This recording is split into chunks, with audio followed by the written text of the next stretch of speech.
Olá, queridos irmãos e irmãs, sejam bem-vindos a esta reflexão diária de hoje, 23 de setembro. Hoje é dia de São Pio de Pietrelcina, um dos meus santos de devoção. São Pio de Pietrelcina, nascido em 1887, foi um frade capuchinho que, após 8 anos de sua ordenação sacerdotal, teve em seu corpo as estigmas, que são as chagas dolorosas nas mãos, nos pés e no peito. Elas o acompanharam até sua morte no ano de 1968. As pessoas o procuravam para uma palavra de conforto, de orientação, como também para o sacramento da penitência.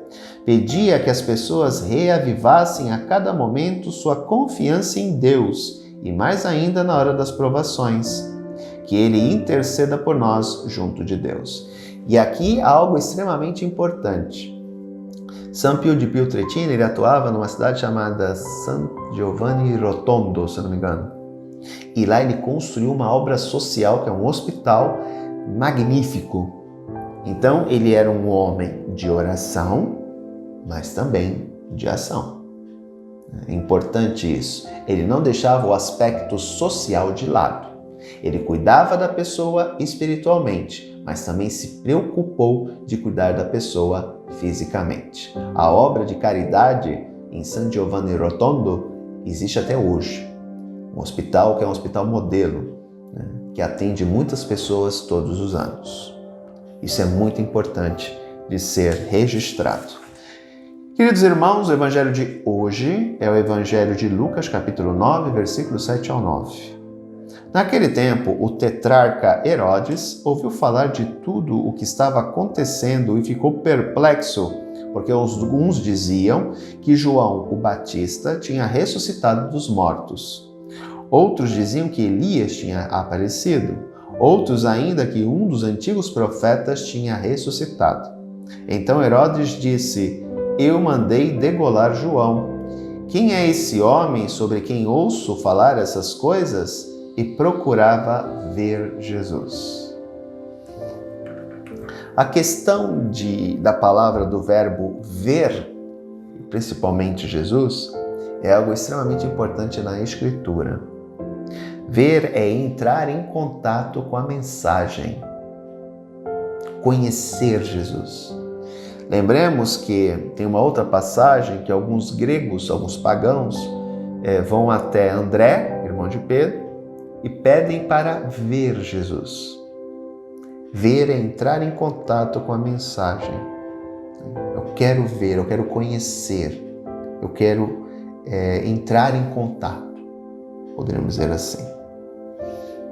Aqui entra muito aquele aspecto da enquete que Jesus fez, né? Quem dizem os homens ser o Filho do Homem? Uns dizem que é Elias, outros que é João Batista, outros que és algum dos profetas que ressuscitou. E vós, quem dizeis que eu sou? Tu és o Messias, és o Filho do Deus vivo. Herodes, ele não tinha essa noção. Ele acreditava que Jesus poderia sim ser João Batista ressuscitado. Afinal, ele tinha o sentimento de culpa, o peso na consciência de ter mandado degolar João. Lembremos a história de João, Herodes e... esqueci o nome da mulher dele. A sua cunhada, até o final eu consigo lembrar o nome dela. Herodíades. Lembremos que ela era casada com Filipe, que era o rei da Idumeia. A Idumeia dos 3 reinos, Judá, Samaria, Galileia, era o mais pobrinho. Ele ficava após o rio rio Eufrates. Portanto, era um reino fraco. Os reinos de Judá e da Galileia eram mais importantes. Então, o que ela fez? Ela larga o marido e vai se unir ao cunhado. E João pegava no pé de Herodes, dizendo que ele vivia em adultério. E não era qualquer adultério, era um adultério crítico, forte, porque ele estava com a cunhada. E todos nós sabemos da história, né? Que Herodes, ele simpatizava com João, Mas ele ficava envergonhado quando João abria a boca e começava a atacá-lo, né? Mas ele tinha respeito por João. Respeito, eu tinha medo, né? Porque João era visto como um grande profeta em Israel. Então, sabemos da questão de que Salomé, a filha de Herodíades, dança para ele, o seduziu e ele permitiu, através de um juramento, que a cabeça de João fosse levada num prato. Então Herodes provavelmente tinha muito peso na consciência. E esse fato de querer ver Jesus era para ver se realmente esse Jesus que realizava prodígios e sinais realmente não seria a encarnação, né, de João Batista. João Batista teria ressuscitado dos mortos. Para nós de tudo isso é a questão de querer ver Jesus. Quantos não querem ver Jesus? Quantos não querem entrar em contato com a mensagem do Evangelho? E muitas vezes isso lhe acaba sendo negado, né? Porque muitas vezes os cristãos que deveriam dar testemunho de Jesus acabam não dando testemunho de Jesus. Ao contrário, acabam dando um contra-testemunho de Jesus. E afastando essas pessoas que buscariam ver Jesus e que não conseguem ver nos cristãos. Então, eles acabam não vendo Jesus. Por isso, queridos irmãos, eu sempre reforço para vocês a importância do testemunho. O cristão não pode agir como alguém que não conhece Deus.